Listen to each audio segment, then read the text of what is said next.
It's September, and for British kids, that means one thing.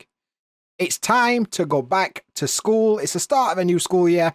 So I thought today I'd take you on a journey down memory lane as I tell you what it's like to go to school in the UK.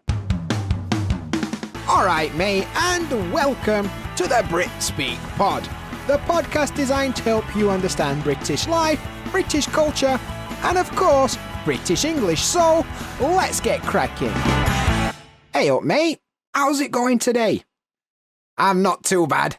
Thanks for asking, and welcome to episode 009 of the BritSpeakPod, where we're talking all about what it's like to go to school in the UK. But before we get into all that good stuff, if you're new around here, nice to meet you. My name is Dan. Do me a favour and subscribe to this podcast wherever you're listening to it from. And if you're not new here, welcome back. It's nice to see you again. I hope you had a nice week. Anyway, today we're talking all about the school system in the UK because it's September and that means it's the start of another school year in the UK. So it means all the kids are getting ready to finish the summer holidays. They're getting all the books packed up. They're doing all their own work that they didn't do all summer. And it's time to head back to school.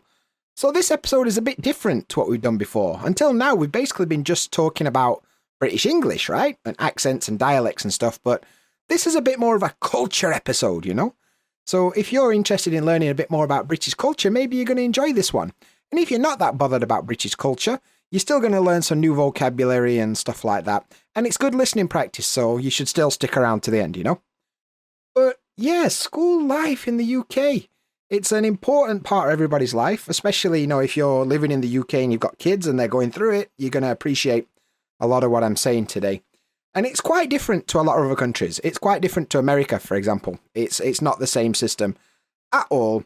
So I want to take you right back to little baby Dan. I'm about 3 or 4 years old at this point, and I'm just about to start preschool era education.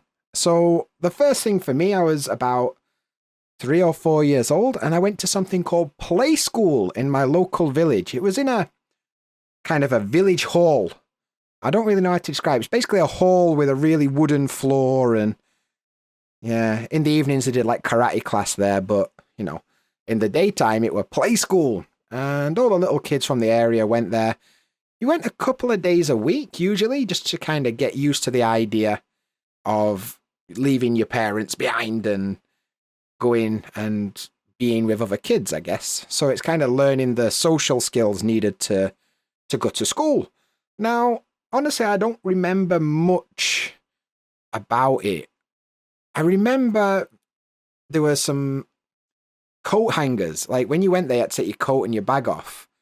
And each kid had like a little design or something. Like there was a boat and then there was like a sunshine and a rainbow or something. And I remember that everybody had like their own little design for their thing. And I can't remember which one I had. For some reason, I don't know why it comes back to me, but for some reason I think I had a tree. Could have been. I don't know. Anyway, so I don't really remember. I mean, it's a good 35 years ago since this happened. So it's been a while, my friend. Anyway, so started going to play school, and you don't really learn anything. You just spend your time mucking about, playing games, and being a nightmare, and just your parents use it as a way to get you out of the house for a couple of hours, I would imagine. So yeah, I don't really remember that, but I did that for about a year, I think. And then we moved on to nursery. Nursery is a little bit more like school. You go there a bit more often. You go there for a longer period of time. And it's a bit more structured into like a school environment. So you start actually doing things. You're not really learning core subjects, but, you know, you start making little projects in class, you know. I distinctly remember, we got some paper plates and we had to decorate it like our mums, right? So you drew the eyes and the nose and the mouth and you put some string on it for hair. And the teacher was like, Dan, why are you using yellow string for your mum's hair? And I was like, 'cause my mum's got yellow hair. And the teacher was like, no, she hasn't. Like, 'course she has. What are you on about? And then later on, my mum came to pick me up with her short black hair. And I was gobsmacked. that my mum didn't have long yellow hair. Like, for some reason, I thought she did. I were adamant. I argued with teacher, I remember. And I were absolutely gobsmacked when my mum showed up, and she didn't have long blonde hair. So, anyway, nursery were about a year as well, and I don't really remember much about that either. So it's probably best if we just move on. So about this time, I'm like age 5, and it's time to start primary school education in the UK. This lasts between age 5 and age 11, and this is like the first proper school that you go to in the UK. Because like preschool era, play school, nursery, it's all kind of voluntary. You don't need to do that. I mean, it's good if you do it, but it's not like mandatory.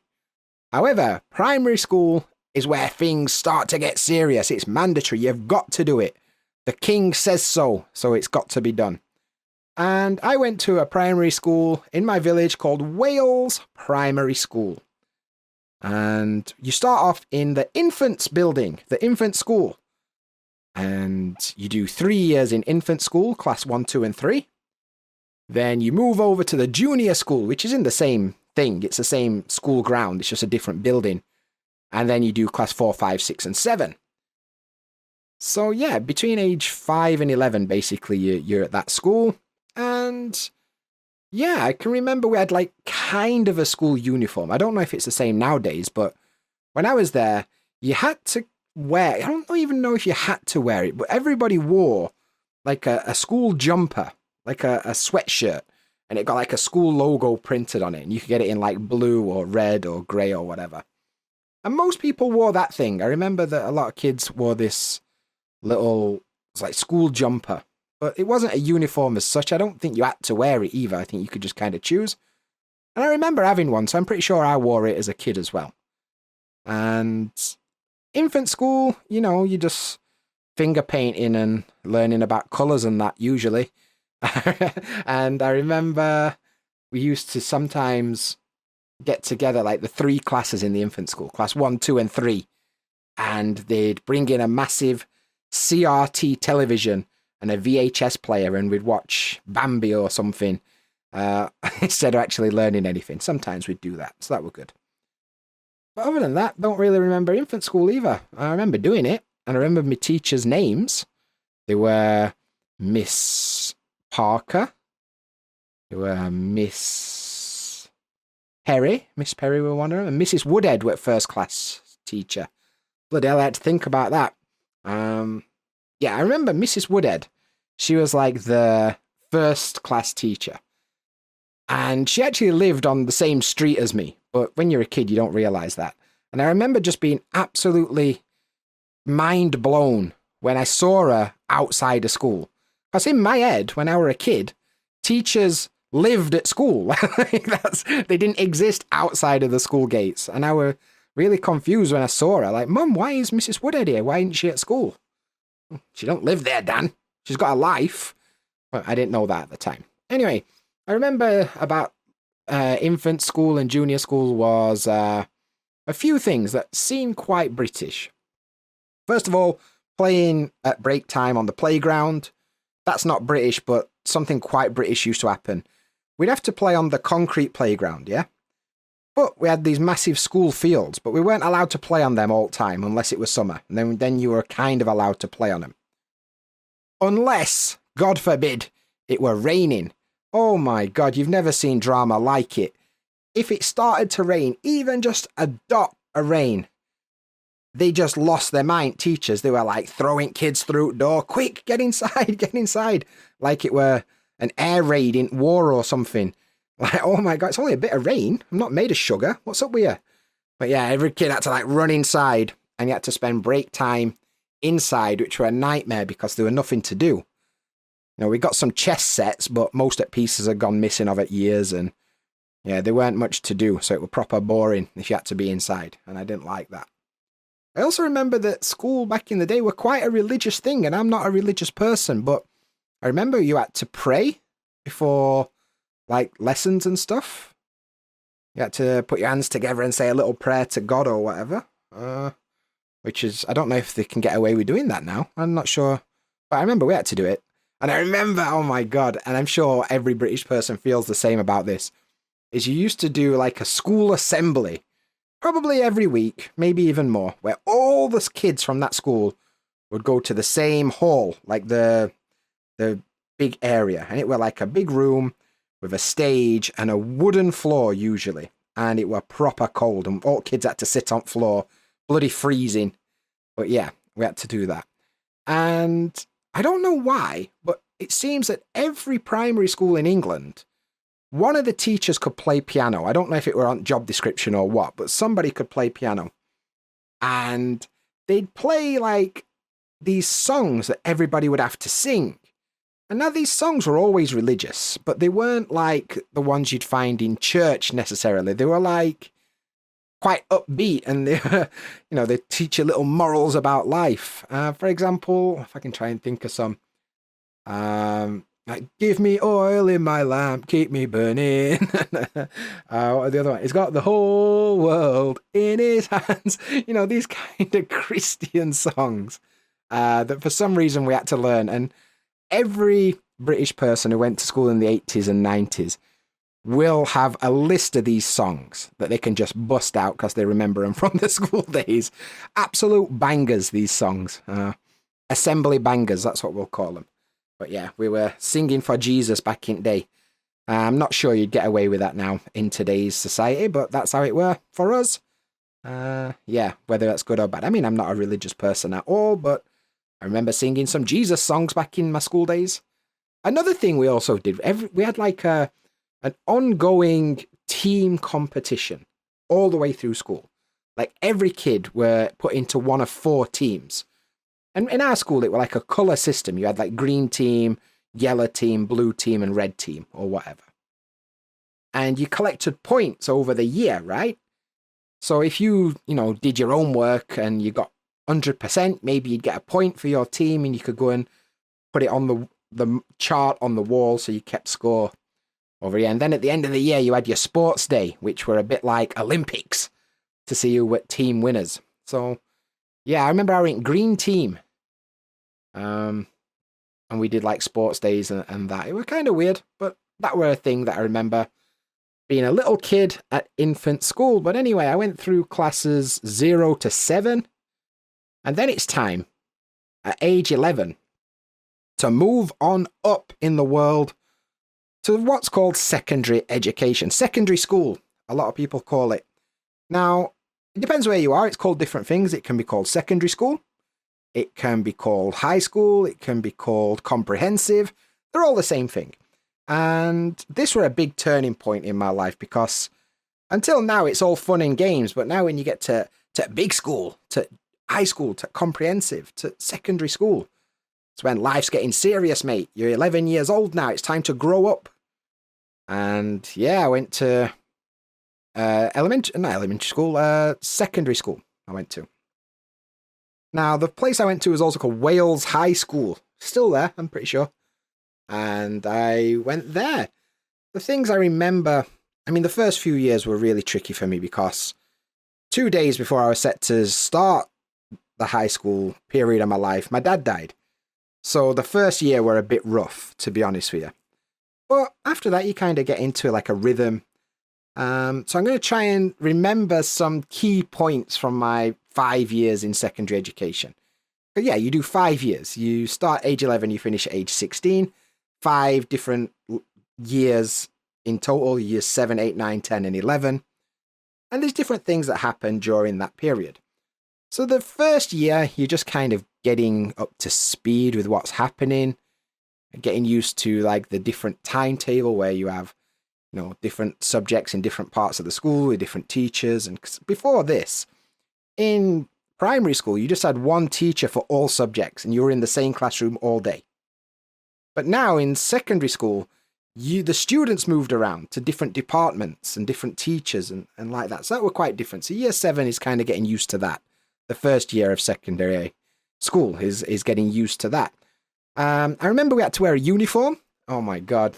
It's making me feel bad just thinking about it. We used to have to wear a white shirt, with a school tie. Now, our school colours were blue and gold.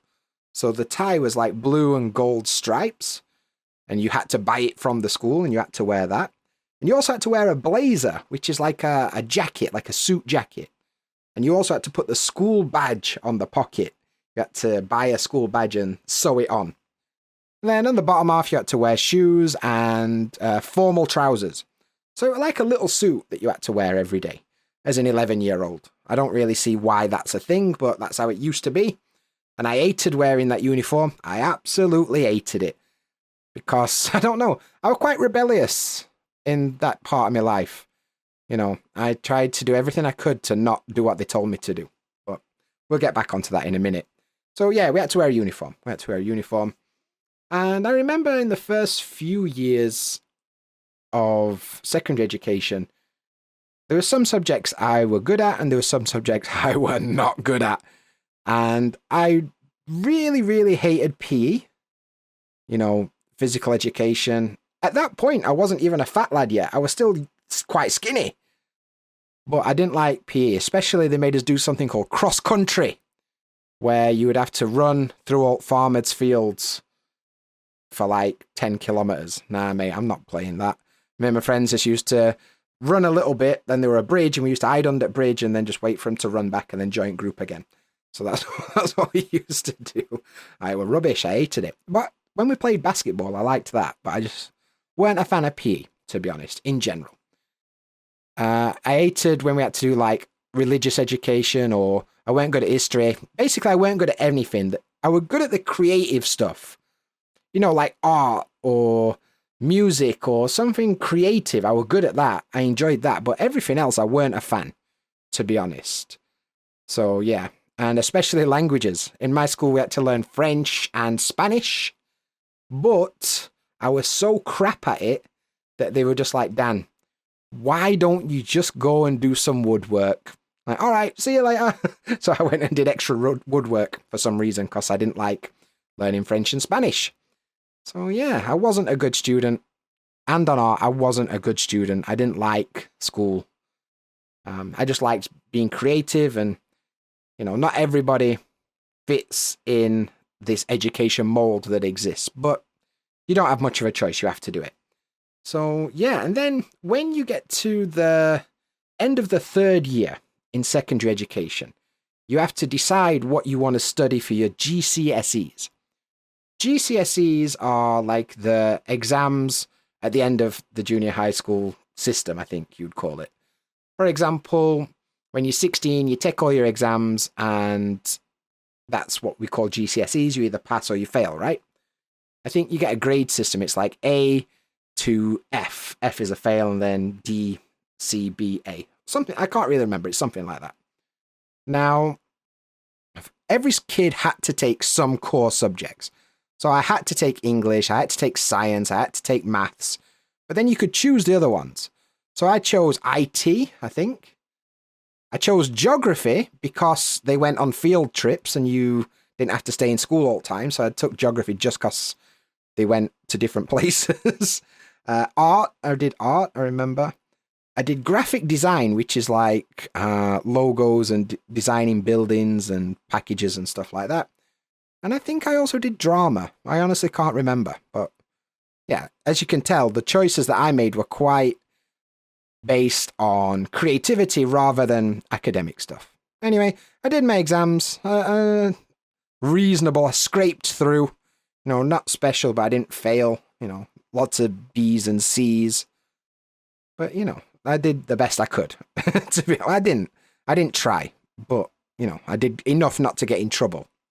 So that was secondary school. So that's the end of mandatory education in the UK. Like after that, lots of people finish their education and they go into the world and they start working, or, you know, whatever it is they're going to do with their life, doing apprenticeships or something.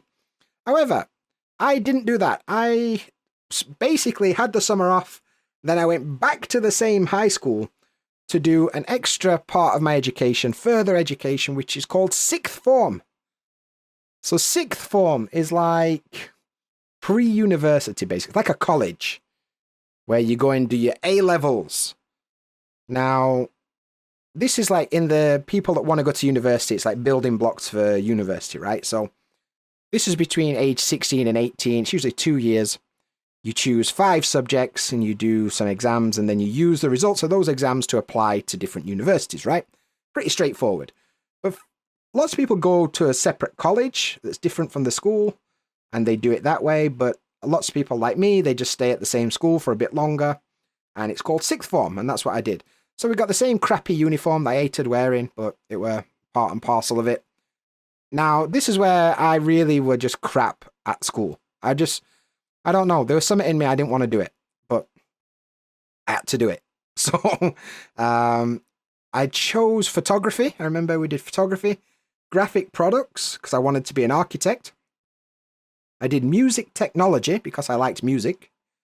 I did maths, and I did IT, because I wanted to be an architect. I thought all of these were quite good subjects. However, when it came to doing the practice exams for maths, I got 13 marks out of 300.